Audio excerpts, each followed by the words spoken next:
오늘 예레미야 39장 40장인데요.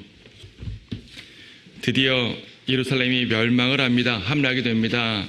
지금까지 계속 앞에 있는 38장 동안 예레미야는 너희들 범죄하고 회개하지 않으면 멸망할 거야 메시지를 계속 전했었고요.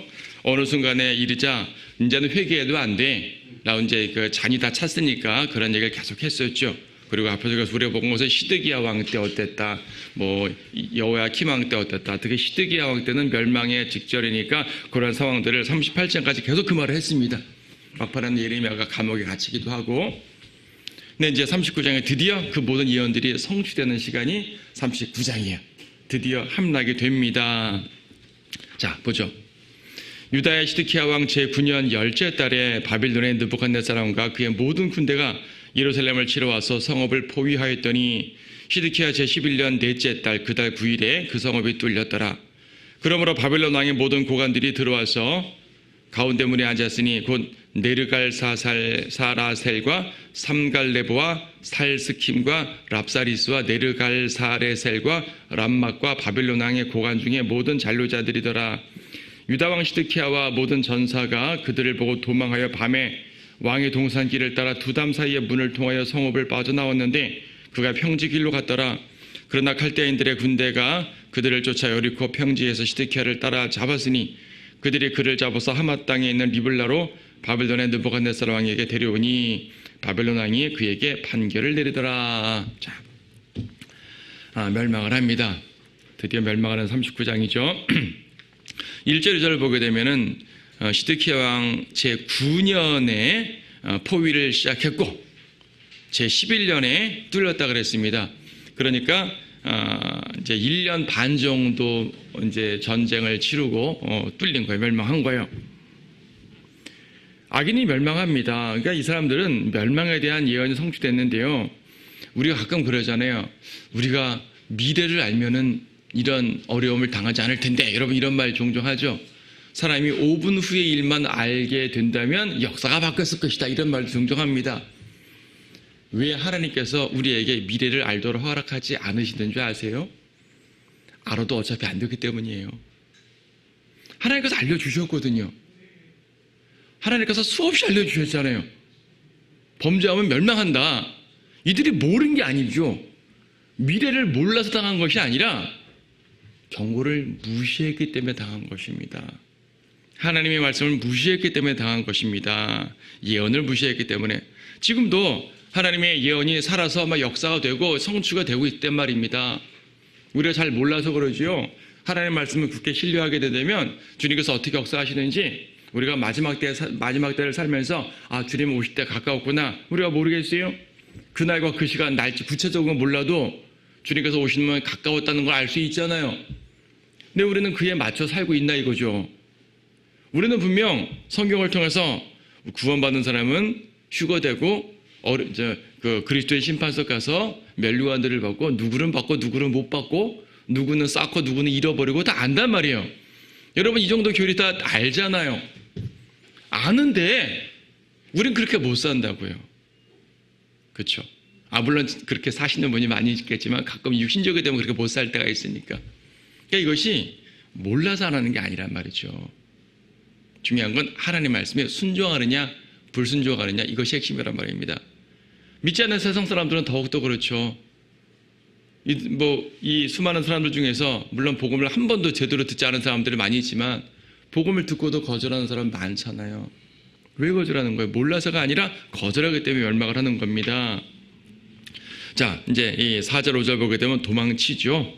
시드기야와 군사들은 도망치다가 잡힙니다. 그렇게 열심히 바벨론에 저항 정신이 있었으면 싸우다 죽어야죠. 근데 결과적으로 도망이나 가네요. 그러다 또 잡힙니다. 5절을 보게 되면은 지금 이 바벨론 왕은 예루살렘까지 오지 않았어요. 예루살렘은 자기 수하 장군들을 보내서 이제 침공을 한 거고, 왕은 저 위에 북쪽에 있는 여기가 리블라라는 곳에 있는데, 리블라는 왜 여러분 그 유프라테스 강 상류, 아브라함이 칼데아 우르에서 쭉 상류로 올라와서 하란에서 내려왔잖아요. 그 하란 있는 근처 그쪽입니다. 그 북쪽에 있는 지금 시리아 지역, 시리아 레바논에 있는 그런 지역인데 거기 앉아 있는 거예요. 거기에서 이제 왕을 잡아오니까 판결을 내리는 거죠. 판결. 바빌론 왕이 그에게 판결을 내리더라. 자, 하나님의 백성이 이방 왕 앞에서 판결을 받는다는 것은 그 자체로 수치입니다. 그러니까 수치를 주님께서 허락하셨다는 얘기죠. 수치를 허락하셨다는 상황인데, 그렇다고 이방 왕이 하나님 뜻에 어긋나게 한 건 아닙니다. 이 이방 왕은 이 경우 하나님의 대리자로 판결을 한 겁니다. 그래서 이제 성경에 보게 되면 이방 왕들을 하나님의 사자, 하나님의 일꾼, 하나님의 종 이렇게 표현한 경우 종종 있잖아요. 그들이 어떤 구원받은 성도로서 종이란 말이 아니라 하나님의 일을 수행하는 개념으로서의 종이 되는 것인데, 이 경우 하나님의 대리자로서 판결을 합니다. 이거 역시 예언을 성취하는 개념이죠. 판결의 내용이 무엇이냐면은 먼저 여기 6절에 있는 것처럼 아들들을 죽이고 귀족들도 죽입니다. 왕은 살려줘요. 앞에서도 봤죠. 왕, 너는 칼에 뒤에 죽지 않고 늙어서 편안해 죽을 것이다. 죽음에 대해서는 칼에 의해서 죽지 않는다고 말했기 때문에 여기서 죽임당하지 않죠. 귀족들과 왕자들은 죽임당하는데 왕은 죽임당하지 않아요. 대신 어떻습니까? 아들들을 죽이고 그것을 목도하게 한 이후에 눈을 뽑아버립니다. 전에도 말씀드렸지만 시드키야 왕은요, 자기가 본 마지막 장면이 아들들의 죽음이에요. 이렇게 평생을 사는 거예요. 늙어 죽을 때까지. 얼마나 고통이에요. 우리가 살다 보면 나쁜 것도 보고 좋은 것도 보고 이게 정화가 되면서 살아야 되는데, 최악의 모습을 보고 더 이상 보는 것이 아무것도 없게 된다는 것은 이 사람은 지옥을 사는 것이죠. 자, 그렇게 예언대로 됐습니다. 여기 보게 되면요, 에스겔 12장에서 그러니까 이제 시드키야가 눈이 뽑힌다, 직접적인 예언은 예레미야가 따로 하지 않았지만 에스겔이 비슷한 예언을 한 바가 있습니다. 에스겔 12장 거기 몇 절에 6절을 보게 되면 하나님께서 이제 에스겔에게 하나의 표적을 이제 보이라고 합니다. 그들의 목전에서 너는 그것을 내 어깨에 메고 땅거미가 질 때에 옮기라. 너는 내 얼굴을 가리고 땅을 보지 말지니라고 말합니다. 얼굴을 가리고 땅을 보지 말라. 땅을 보지 말고 걸어가라 이겁니다. 마치 장님처럼, 소경처럼. 그리고 이와 같은 일이 벌어질 것이다 라고 말하는데, 이것은 시드키야가 눈 뽑히는 것으로 예언이 또 이렇게 또 성취가 되는 거죠. 자, 모든 것들은 예언 가운데 성취가 되고 있습니다. 두 번째 판결은 뭐냐면 8절 10절인데요.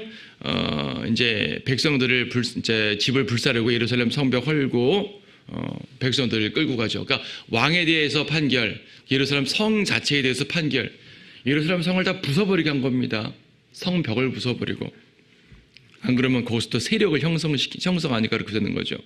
모든 것들이 예언된 것들에 대한 성취입니다. 그 다음에 11절부터 이어진 내용 보게 되면은 또 하나 판결이 있는데 바로 예레미야에 대한 판결이에요. 예레미야를 풀어줘요. 지금 예레미야는 어디 있습니까? 멸망 직전까지, 성함락 직전까지 예레미야는 감옥에 갇혀 있었단 말입니다. 감옥들에 갇혀 있었는데 이제 풀어준 거죠. 그래서 갇혀 있을 이유가 없죠. 풀어줘야죠. 외형적으로는요, 들었을 거 아니에요. 예, 사람들이 그 왕도 바빌론 장군들도 들었을 거 아니에요. 저 예레미야가 왜 잡혀 있는지. 바빌론 왕에게 고개를 숙이라라고 말했는데 그것이 이제 유다 왕과 고관들한테 미움을 사가지고 잡혀 있다. 그러니까 바빌론 쪽에서 볼 때는 자기네 편 아니에요. 친바빌론적 예언을 한 사람이기 때문에 풀어주는 거죠. 대우죠. 친바빌론 선지자에 대한 대우입니다. 외형적으로는 그렇습니다. 하지만 성경적 교훈으로 볼 땐 그렇다고 예레미야가 정말 바빌론에 빌붙기 위해서 한 건 당연히 아니고 하나님의 말씀에 따라 예언한 것뿐이니까, 교훈은 뭐냐면 의인은 믿음으로 사는 거예요.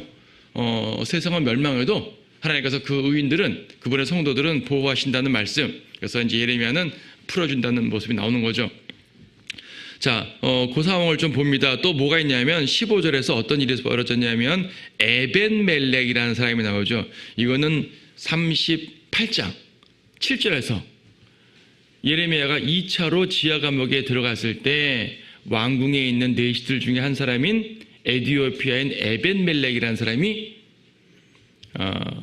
이제 왕에게 고해가지고 어떻게든 끌어내야 됩니다. 구해내야 됩니다라고 호소한 적이 있었습니다. 그래서 에벤멜렉에 대해서도 보호상이 있는 거죠. 이 사람도 의인인 거죠. 멸망 가운데 보호받는 거죠. 의인을 돕는 자는 의인의 상을 받을 것이라. 마태복음 10장 41절 보게 되면 선지자를 돕는 자는 선지자의 상을 받을 것이요 의인을 돕는 자는 의인의 상을 받을 것이다 라고 말씀하신 바가 있습니다. 지금 여기서 그렇게 나와 있죠. 특히 18절에 보게 되면 18절 마지막에 보면 이는 내가 나를 의뢰하였음이라 그럽니다. 에벤멜렉은 단지 예레미야를 구출한 사람밖에 되지 않지만 그것 자체가 하나님을 의지한 행위란 말이에요.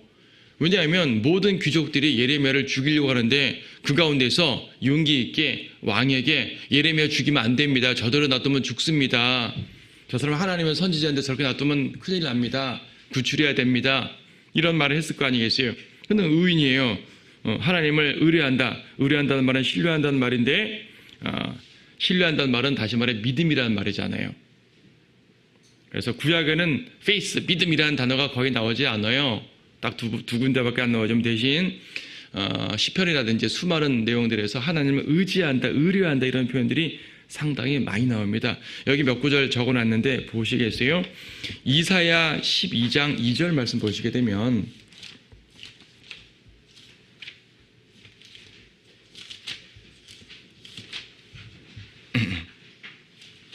이사야 12장 2절에서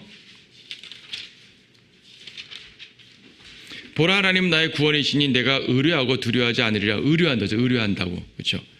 내가 의뢰하고 두려워하지 않는다. 주 여호와는 나의 힘이시고 내 노래시고 나의 구원이시다. 그렇죠.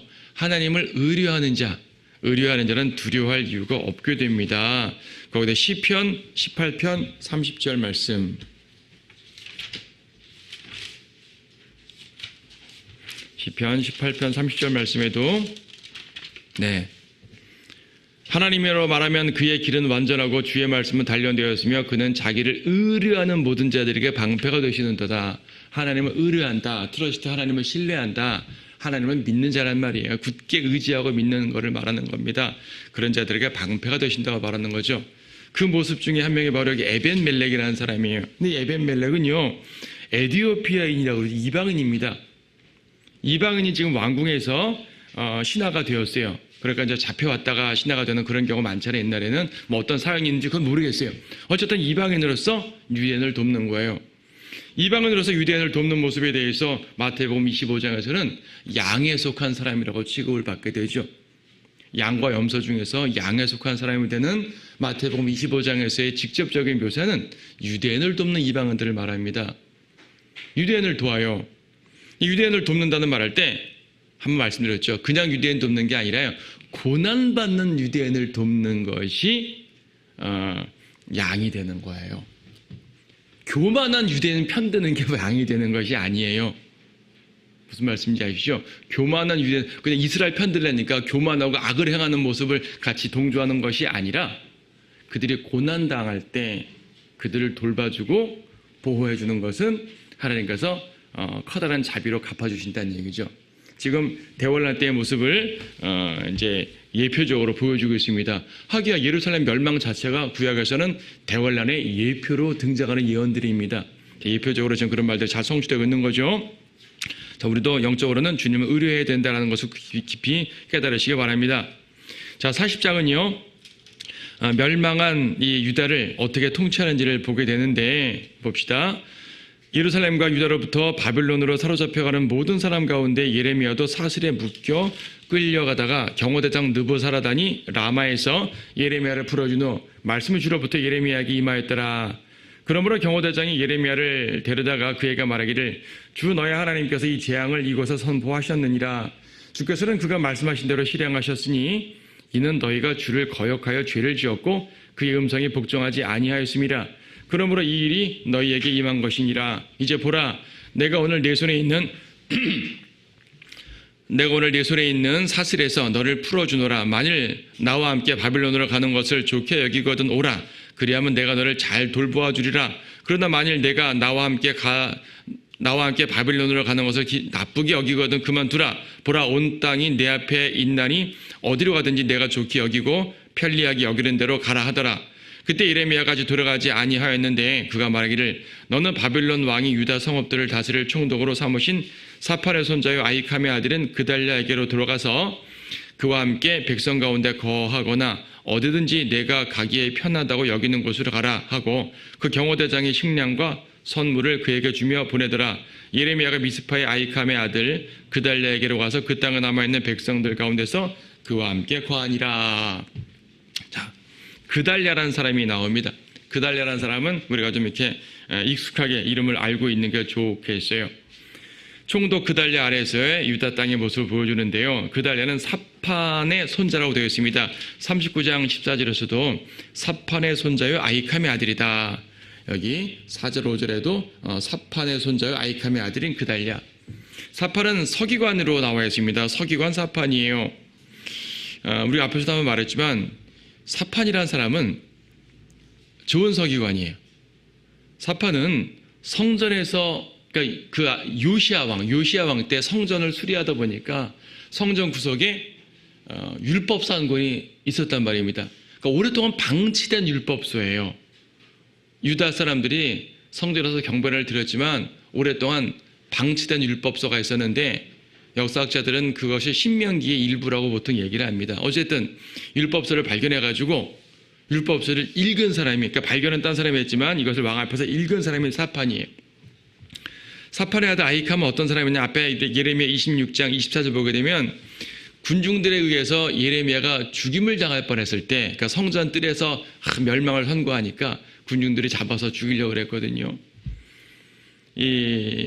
그 아이캄이 예레미야 죽이면 안 된다고 아주 역설을 한 사람이죠. 예레미야를 보호한 사람이요.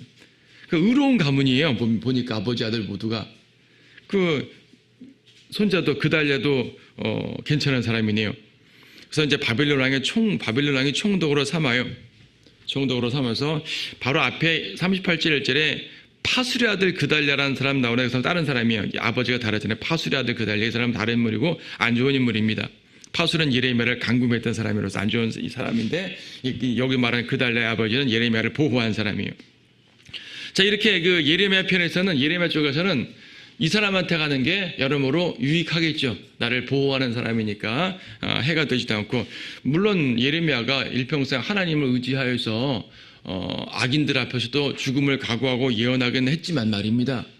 그래도 항상 자기의 위험만 있는 상황 속에서 자기를 보호하는 사람이 있다면 당연히 보호를 받고 싶지 않겠어요? 그건 당연한 것이고 또 그렇게 하는 것이 또 악한 것이 아니고 하나님께서 허락하신 일입니다.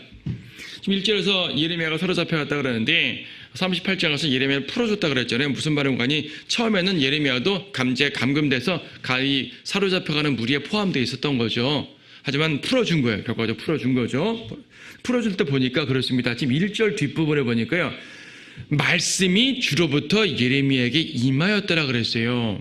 여기서 라마에서 하는데 라마는 예루살렘에서 조금 북쪽, 그러니까 아직 이스라엘 경내입니다. 유다 경내입니다. 올라가는 길에서 이제 그 말씀이 임한 것이요.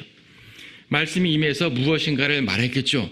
그 말한 내용은 여기 기록되어 있지 않아요. 말씀이 임했다고만 나와 있어요. 그리고 2절, 3절 보니까 경호대장, 즉 바빌론의 느부사라단이라는 바빌론의 경호대장이 예레미야에게 뭐라고 말하냐면 주 너희 하나님께서 재앙을 선포하셨느니라. 너희가 멸망한 것은 복종하지 않았기 때문이라. 하나님의 말씀을 말하고 있어요.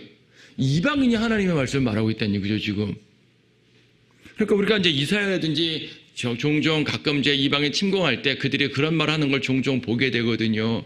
어떻게 이방인들이 하나님의 말씀을 알아서 이렇게 말했지? 생각할 수 있는데 이건 뭐 어렵게 볼 거 없습니다. 바로 앞에 1절에서 말씀이 주로부터 예레미야에게 임했고 그 예레미야가 그 말을 한 거예요. 느부사라단에게. 그러니까 느부사라단이 그 말을 누가 끄덕끄덕 맞아 그 말이 맞네. 너희가 하나님의 백성으로서 제대로 안섬이 있게 멸망했네.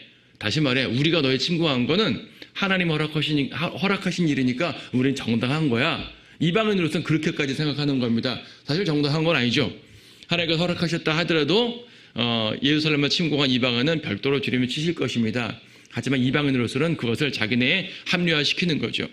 결과적으로 이 이방인이 하나님의 말씀을 인정하고 하나님의 말씀을 선포하는 그런 상황이 되었어요. 이방인들도 하나님의 심판을 인정하게 되는 거죠. 이 말씀은요. 신명기 29장에 보면 딱 나와 있죠. 신명기 29장을 보게 되면 거기 한번 볼까요?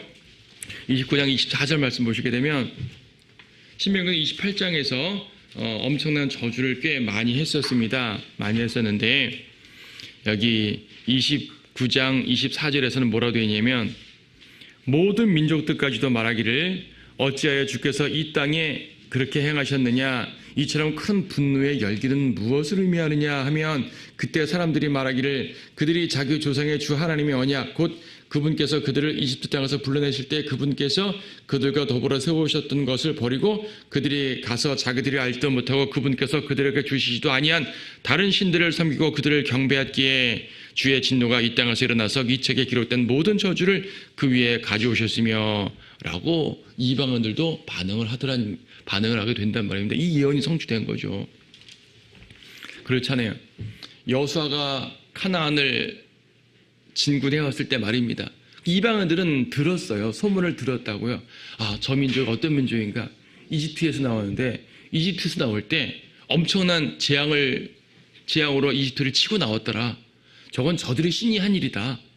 다시 말해 저들은 여호와라는 특별한 신에 의해 보호받는 백성이다. 근데 이스라엘이 멸망한다 그죠? 그럼 여호와가 저들을 버렸네 이 말 아닙니까? 이방인들도 그 정도는 안단 말입니다. 왜 버렸냐 이거죠? 보니까 이스라엘 맨날 하나님의 백성이라고 잘난 척만 하더니 맨날 죄만 짓더라. 말만 하나님의 백성 그러지 맨날 우리와 함께 우상숭배도 하고 죄도 짓더라. 여러분 그 그리스도인들이 세상에서 복음도 전하고 우리는 그리스도인이 이런 말도 하지만은 때때로 세상 사람들과 죄를 짓게 되면 세상 사람들은 아 그래 죄도 짓고 살아야지 우리처럼 살아야지 하고 겉으로는 좋아하는 것 같지만 속으로는 너도 별 수 없네 라고 비웃는단 말이에요. 그리고 우리가 어떤 고난을 징계를 받게 되면 그래 너 뭐 하나님 믿는다고 하더니 너도 별 수 없었잖아. 하나님이 너 치신 거야. 이런 마음을 갖고 있단 말이에요. 그들은 하나님 믿지 않음에도 그렇다고 생각한단 말입니다. 지금 유대인과 이방인의 교류적 입장은 다를지라도 영적 견지에서 같은 개념 아닙니까?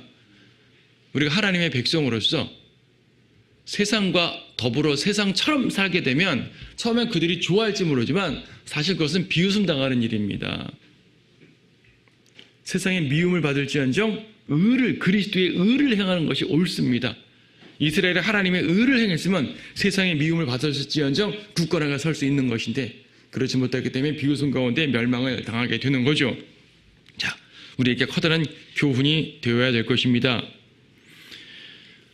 여기 느부사라단이 또 이제 그 4절 보게 되면은 선택권을 주는 거죠. 그냥 무조건 잡아가는 것도 아니고 무조건 풀어주는 것도 아니고 자, 내가 사슬에선 풀어주겠는데 네가 선택하라. 나와 함께 바빌론으로 갈지 아니면 여기 남을지.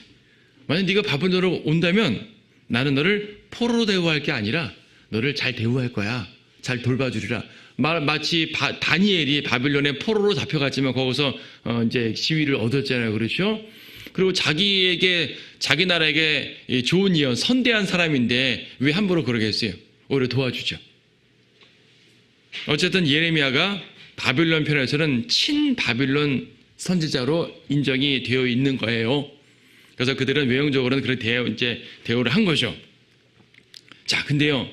만약에 예레미야가 바빌론을 선택했다면 어떻게 되었을까요? 그래요. 유다 정말로 꼴 보기 싫어요. 그렇게 예언하고 그렇게 내가 선대했는데 나를 그렇게 미워했습니다. 나 여기 살기 싫어요. 바빌론 포로 잡혀가는 게 비록 안타깝긴 하지만 당신이 나를 대우해 준다면 까지가 바빌론 뭐 유다보다 더 크고 화려하고 멋진 곳이고 가죠. 라고 했다면 말입니다. 라고 했다면 예레미야가 지금까지 예언한 것은 하나님 말씀에 따라 예언한 것이 아니라 그야말로 친바파 예언밖에 되지 않는 거예요. 예레미야는 바벨론이 좋아서 친바빌론 예언을 한 것이 아니라니까요. 예레미야도 민족주의하고 싶었을 것이고요. 예레미야도 자기 백성 사랑했고요. 예레미야는 바벨론이 좋아서 바빌론 왕에게 고개 숙여라라고 말한 것이 아니라고요. 그것이 하나님의 명령이니까 어쩔 수 없이 말한 것이죠. 그런데 옳다구나 하고 박수치면서 이 느부사라단 따라갔으면 모든 백성들이 거봐라 넌 맨날 바빌론 예언하더니 역시 바빌론 편들려고 하는구나 이런 소리밖에 듣지 못하는 거죠. 하나님의 선지자는 그런 사람이 아닙니다. 그렇게 되면 그는 입신양명을 위해서 예언한 것밖에 안 되잖아요. 예레미야는 유다에 남습니다. 끝까지 백성들의 고난과 함께하는 모습을 보여주는 거죠. 그는 입신과 관계없이 말씀을 선포한 사람이거든요. 여러분들이 세상에서 어떤 유익을 보겠다고 복음을 전합니까? 여러분이 복음을 전하고 의를 행하는 것은 저 위에 가서 보상을 받는 것을 바라는 것이 세상에서 내가 하나님이 열심히 했으니까 주님 저한테 뭐 얻어주시고 못 얻어주시고 못 얻어주세요? 이러는 거 아니잖아요. 물론 여러분들이 필요한 것들을 주님께 구해야죠. 근데 내가 뭘 했으니까 하나님께서 보상해 주십시오. 이것을 그 보상만을 위해서 일하는 것이 아니란 말입니다. 우리는 입신양명을 위해서 순종하는 것이 아니에요. 오히려 십자가를 지고 주님을 따르는 것이 우리의 임무인 것이죠. 자, 유다에 남겠다. 지금 그달랴 아래로 들어가니까 다소 보호는 되죠. 근데요, 뒤에 보겠지만 유다는 되게 불안합니다. 여러분, 어느 역사나 마찬가지. 우리나라도 옛날에 그랬고요. 예를 들어서 우리나라 뭐 병자호란 때 속국되고, 몽골 때 속국되고, 뭐 일제시대 속국되잖아요. 그럼 속국되면은 대국이 우리나라를 접수하고, 그럼 거기에 총독이라든지 이런 사람들 놔둘 거 아니겠어요? 놔두고 또 우리나라 사람으로서 앞잡이 같은 사람 놔둘 텐데, 그러면 안정이 되느냐? 사회가 안정이 되느냐? 그렇지 않거든요. 오히려 혼란스럽습니다. 지금 그달랴 아래에서의 유다의 정치적 상황이 사실 되게 혼란했어요. 하지만 처음에는 일시적인 평화가 오기도 했었죠. 6절 말씀 보게 되면요, 예레미야가 미스파의 아이캄의 아들 그달랴에게로 가서라 그랬습니다. 이제 미스파가 임시 수도가 된 거예요. 지금 그달랴를 지금 총독으로 임명했는데 보통 총독은 본국에서 파견하거든요. 하지만 이 경우는 보통 바빌론 사람들은 본국에서 파견하지 않고 본토 국민들 중에서 한 사람을 세워서 총독을 세우는 일이 종종 있었습니다. 옛날 그 로마 같은 경우는 본토 사람을 총독 세우지 않았어요. 빌라도는 로마 사람으로 파견한 거잖아요. 보통 그래요. 근대에 오게 되면 이 자기 민족 사람을 총독 세우게 되면은 불안하죠. 보통은 자기네 본국에서 파견하는데 바벨론 사람들은 그러지 않았어요. 본민족 사람을 총독으로 세우는 경우가 종종 있었어요. 뒤에 보면 느헤미야도 총독으로 왔거든요. 스룹바벨도 총독으로 왔고, 여기서는 그달랴를 총독으로 세웠는데 미스파라는 곳이 이제 임시 수도가 되었죠. 보였습니다. 10절에 보니까 보라, 나로 말하면 나는 미스파에 살면서 우리에게 오는 칼데인들을 섬기리라.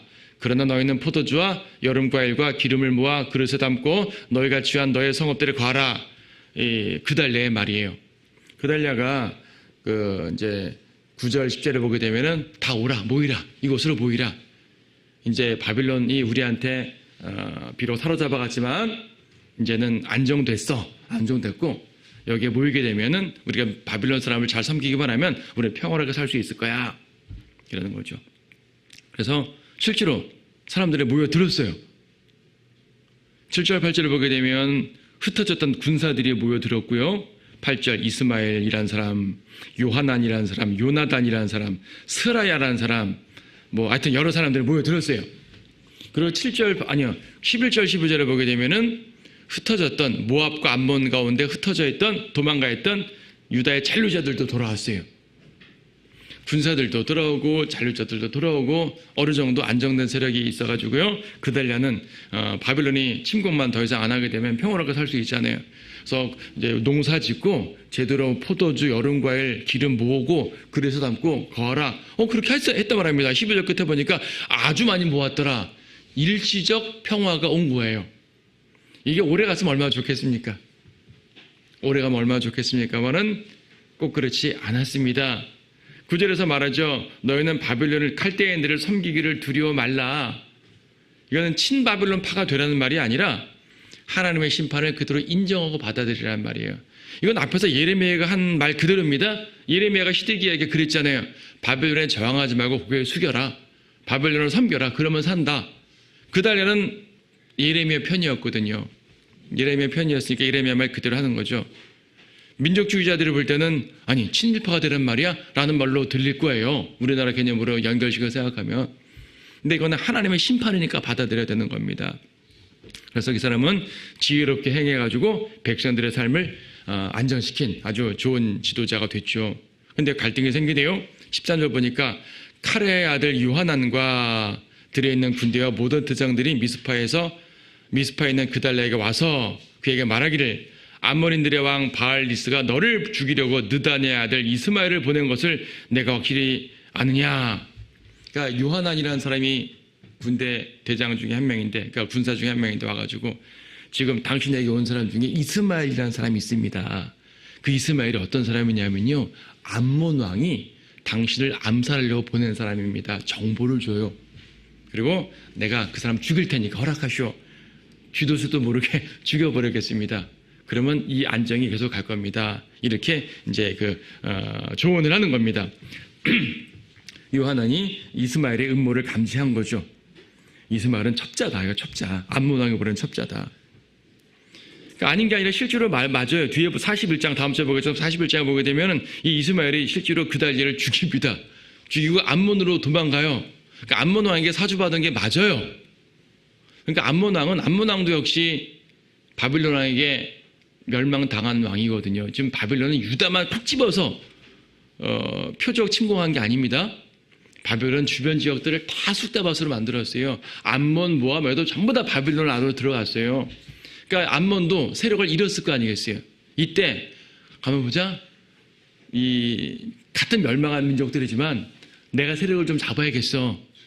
그래서 유다 땅에 그달랴라는 총독이 있네. 저 사람 죽이고 내가 그쪽까지 접수해야겠어. 이런 음모를 꾸몄던 겁니다. 그런 마음으로 지금 이제 이스마엘을 사주한 것이 맞아요. 그러니까 이 요하난이라는 사람은 제대로 감지한 게 맞죠. 제대로 감지한 게 맞습니다. 근데 그달랴가 뭐라 그러냐면은 15절에서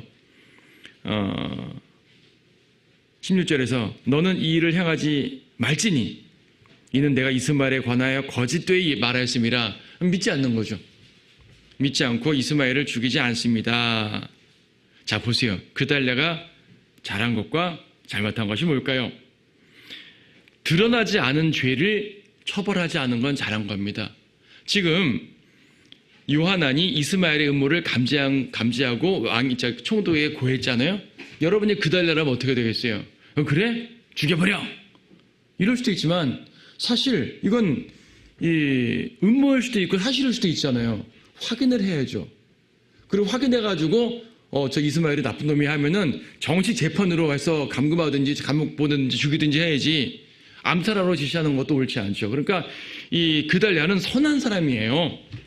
선한 사람이고 하나님의 말씀 안에서 정말 평화주의자인 거죠. 그러자 이제 함부로 죽이지 말고 자기에게 온 사람 받아들이고 하고 싶었던 겁니다. 하지만 분별력은 없었죠. 그러니까 어떻게 했어야 되냐면 분별력을 가지고 그래? 그럼 제대로 조사해봐. 조사를 해가지고 죄가 밝혀지면 제대로 처리하고 밝혀지지 않으면은 사면하고 이게 맞는 것인데 그달랴는 무조건 믿기만 한 겁니다. 경고를 무시한 어리석음을 범했죠. 확인하고 정당하게 처리했어야 됐어요. 결국 41장 2절에서 이스마엘에게 살해를 당합니다. 죽임을 당합니다. 자, 교훈이 있어요. 이 그달랴는 선하고 좋은 사람이긴 했지만 좋은 지도자이긴 했지만 분별력은 없었네요. 어떻게 분별력이 없었냐면은 사람들이 자기애가 모여드니까 좋았던 것 같아요. 분명히 모여들게 되면 모여든 사람들이 다 좋은 사람들은 아니거든요. 어떤 사람들은 의도적으로 나쁜 마음을 품고 오는 사람도 있고 어떤 사람은 처음에는 좋은 마음으로 왔다 할지라도 이런저런 상황 속에서 나쁘게 행동할 수가 있죠. 역사의 교훈이죠. 여러분 주변에서 볼 수 있는 거죠. 그래서 하나님의 사역도 마찬가지예요. 사람들이 많이 오는 것 자체가 다 좋은 게 아니에요. 물론 그렇다고 교회 성도들이 새로운 신자들에 대해서 성도들에 대해서 색안경을 끼고 저 사람들 누구 어찌 하지 않나, 저 사람 과거의 전력을 보자, 이러고 또 옳지 않아요. 또 그 말을 듣고 한 번에 차례하는 건 또 안 되는 거죠. 교회는요, 누군가가 오게 되면 그 사람을 선한 마음으로 열린 마음으로 받아들이고 또 구원받지 않았으면 복음을 전하면 되는 것이고 혹여 육신적인 상태로 보이게 되면 그를 또 말씀으로 또 이렇게 가르치면 되는 것이고 어차피 교회는 죄인들이 오는 곳이기 때문에 우리도 죄인이잖아요. 구원받은 죄인. 그렇기 때문에 품어주는 게 맞습니다. 하지만 하나님의 말씀으로 항상 깨어 있어야 되는 거예요. 그렇지 않고 사람들이 오는 곳에 취해서 오 좋다 하게 되면 커다란 문제가 되는 거죠. 물론 이것은 교회를 말하는 것이 아니라 당시의 유대 사회의 혼란상 중에 하나를 보여줍니다. 이어진 내용 41장 42장 계속 보게 되면 멸망한 초기 유다의 혼란상을 보게 되는데 그 중에 하나일 뿐이에요. 교훈을 받자는 얘기죠. 꼭 교회가 아니라도 마찬가지예요. 누군가 여러분에게 나 당신 편 들겠소 편을 들었을 때 감사한 일이죠. 하지만 사람의 편이 되어서 좋아할 것이 아니라 하나님이 내 편임을 감사해야 되고 그걸 기대해야 되면서 그런 가운데 우리가 화평 가운데 진리의 분별력을 갖고 있으면 되는 겁니다. 여러분들이 이런 교훈을 받아야 돼요. 교훈을 받지 못하면 성경을 통해 교훈을 받지 못하면 우리는 어디서도 교훈을 받을 수가 없습니다. 자, 이런 말씀을 보면서 우리가 하나님을 의지하는 성도들이 어떻게 보호받는지 이것이 오늘의 강의의 핵심이었었어요. 오늘 말씀의 핵심이었었어요. 그 사실을 분명히 깨닫고 하나님을 의지하는 여러분들이 되시기 바랍니다.